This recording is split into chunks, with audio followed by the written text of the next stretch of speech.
Bismillahirrahmanirrahim. Assalamualaikum warahmatullahi wabarakatuh. Malaysia has seen many royals come and go, but none have been as memorable and well-loved as Sultan Abdullah Riayatuddin and Tunku Azizah Aminah. Queen Azizah is well known across the country for embodying the attributes of a true queen, leading many to unanimously crown her as the queen of people's hearts. Even though she might have had a huge smile plastered on her face while making public appearances, Queen Azizah had a secret that kept her tossing and turning in tears for many years. Recently, the secret she kept hidden for decades came to limelight, stunning the entire world. So let's get right into it. Azizah's story isn't one of grace to grace. As the daughter of a royal head herself, she'd always known royalty all her life. She was born into the royal family of the late Sultan of Johor, Sultan Iskandar, and his first wife, Ansha Besar Haja Kalsum binti Abdullah, an Englishwoman who was previously named Josephine Ruby Trevorrow. Being the third daughter of such influential parents, the young princess wasn't allowed much freedom as a child. She remembers being made to spend time studying and learning all it took to be the proper royal rather than playing around the palace grounds. In true princess fashion, Azizah pursued and completed her early education at Sekolah Taman Kanak-Kanak Tunku Ampuan Mariam Johor Bahru from 1962 to 1966. In 1973, she joined Sekolah Tun Fatima Johor Bahru and completed her secondary education there in 1979. Sensing the need to further her education, she enrolled in higher education at Maktab Perguruan Temengok Ibrahim Johor Bahru from 1980 to 1986, and after graduating successfully, she finally pursued a political science and sociology degree at the National University. But before she became a degree holder, something especially wonderful had happened in Azizah's life. When she was only 12, she met Sultan Abdullah, who was the 13-year-old prince of the neighboring Pahang. For them, it was love at first sight, but being so young, they weren't exactly certain what love was. All they knew was that they enjoyed each other's company and wanted to be together for as long as they could. Unfortunately, things didn't exactly go as smoothly as one would have thought. You see, Princess Azizah's father was a bit old school and a rather strict man. He insisted that dating, going out to see a movie, or even for dinner was extremely prohibited for his female children. According to Azizah, he was always on their necks about how they needed to constantly protect their dignity. In his words, children of other people could go out on dates and they could even meet up with friends and potential lovers by the roadside because people won't say anything. But when you're the daughter of the Sultan and granddaughter of a Sultan, whatever it is you do, the whole of Johor will talk about it. Seeing the truth behind her father's logic, Azizah and her sisters strived to maintain their dignity. So, instead of meeting up and expressing their love for each other like other normal couples, Azizah and her new love interest had to resort to exchanging letters. However, they were under so much scrutiny from her father that even the letters she received had to be first vetted by him before they even got to her. Nonetheless, she loved and cherished every word the prince wrote to her so much that she still had them stacked and kept somewhere safe as a testament to the young, pure love they once shared. Anyway, Azizah's father wasn't too keen on the idea of having his cherished daughter mingle with the Prince of Pahang, but her grandfather, Sultan Ismail, saw that such a union would boost the relationship between both royal families who were descendants from the lineage of Sultan Abdul Jalil, a king whose two sons were once rulers of Pahang and Johor. Azizah shared that her grandfather was well aware that her father was strict when it came to romantic relationships. So instead, he requested that the prince, who was the then Tengku Mahkota Pahang, come to Johor for a game of polo. The old man insisted that the young princess join them for polo so she could get a chance to meet him.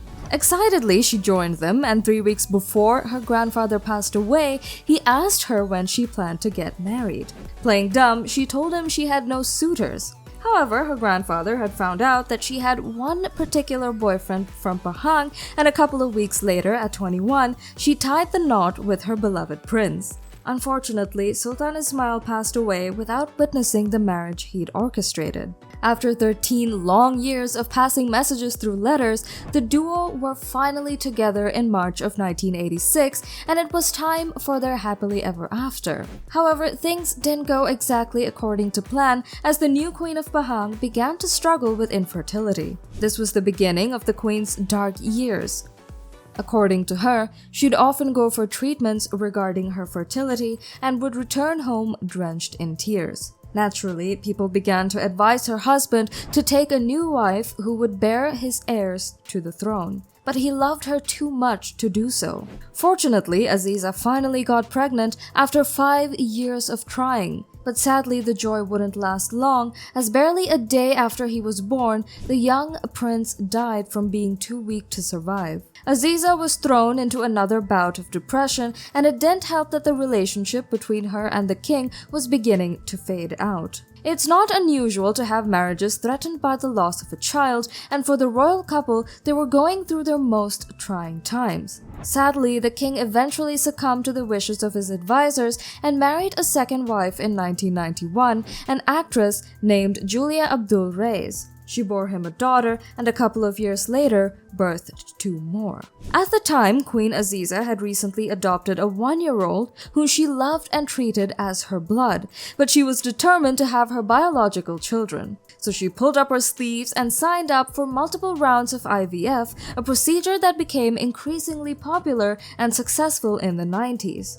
IVF wasn't easy for the queen, especially since she suffered 6 miscarriages, but she was persistent. And after 16 rounds of procedures, she eventually succeeded on the 17th and became pregnant with her eldest son in 1995. Following his birth, she tried a few more times and ended up birthing 5 more children, including twins. The happy mother shared that all of them attended prestigious schools in England, and while one of them has intentions to become an accountant, another wants to join the police force. Whatever profession it was they chose to do, Azizah didn't bother too much about it. All she wants is for them to work, be exposed to real life, and know what it's like for other people. The oldest of the 6, a 26-year-old Prince Regent of Pahang, Hassanal, might, however, have different responsibilities as he's next in line for the Pahang throne. In fact, he even attended Sandhurst, the same Royal Military College where Prince Harry underwent training to be an officer cadet. Queen Azizah's journey to motherhood has been one of immense tears and joy. Recognizing the struggle it takes to finally be rewarded with the joy of motherhood, the Queen set up the Tunku Azizah Fertility Foundation in 2004 to help fund fertility treatments. According to her, the foundation sponsors treatment for poor and middle-income couples because she's well aware of the emotional and financial struggle the journey takes. In addition to being passionate about helping others, Queen Azizah has also won the hearts of the people through her kindness and the love she has shown them. Recently, she made headlines when news of her intentions to adopt a 2-year-old suffering from werewolf syndrome, whom she met while on tour of the eastern states of Sabah and Sarawak. The girl, Mislyn Rowland, who she referred to as a child from heaven, was born with excessive facial and upper body hair and without nostrils. Queen Azizah additionally offered to pay for the child's school expenses and medical treatment in hopes that it would alleviate the burden of Mislyn's father in providing care and raising her. Although she stopped being the Queen of Malaysia in 2024 after her husband's reign ended, Azizah is still pretty much the queen of her people's hearts. To date, the Queen's eyes light up whenever she sees any of her children, and with joy in her heart and on her face, she hugs, kisses, and introduces them to everyone who cares to listen. In her words, they're much wanted children, and she loves them very much. It's pretty evident in the way she openly shows affection towards her children in public. For Azizah, without them, her efforts and determination through fertility treatments, often met with miscarriages and stillbirths, would have made Mother's Day a rather painful experience. In a candid Mother's Day interview, she expressed that for her, being blessed with a child is the greatest gift from Allah. She always reminded her children that she had worked hard to have them all, as during the IVF procedures, doctors often showed her frozen embryos, saying, "These are your babies." Sadly, she might have been loved, but similar to any woman struggling with infertility, Queen Azizah faced probing questions and judgmental looks during the process. At the time, the Sultan was still the crown prince of Pahang, and by being married to him, she felt immense pressure to produce an heir. It's why, after numerous attempts, the news of her pregnancy came as a big relief. She shared that for 6 months, she barely left her bed, fearing any movement might cause a miscarriage. Throughout her pregnancy with her first child, she stayed in bed, praying and enduring severe morning sickness, a challenge only women dealing with conception difficulties can understand. When she finally gave birth to a son, it was a huge moment, as she had fulfilled her duty to provide an heir to the Pahang throne. Later, she learned that all of Pahang had been praying for her to have a son. She, on the other hand, confessed that she didn't mind the gender as long as the baby was healthy. Since she had her first child at 35, she admitted to being a bit too hands-on and possessive, so much that she felt a bit jealous if anyone else held her baby. To combat this feeling, she resorted to personally bathing and cooking for them. Reflecting on her journey, the queen shared that her father compared her struggle to her grandmother's, who had suffered 6 miscarriages before having a child after 12 years of marriage. Like any mother, Azizah prioritized her children's education for the future, and although she wishes for her children to find happiness and good partners, she also prays that her daughters won't face the challenges she did in conceiving and giving birth. Do you believe in happily ever afters? Let us know in the comment section below. If you enjoyed the video, don't forget to leave a like and subscribe to the channel to get more videos like this.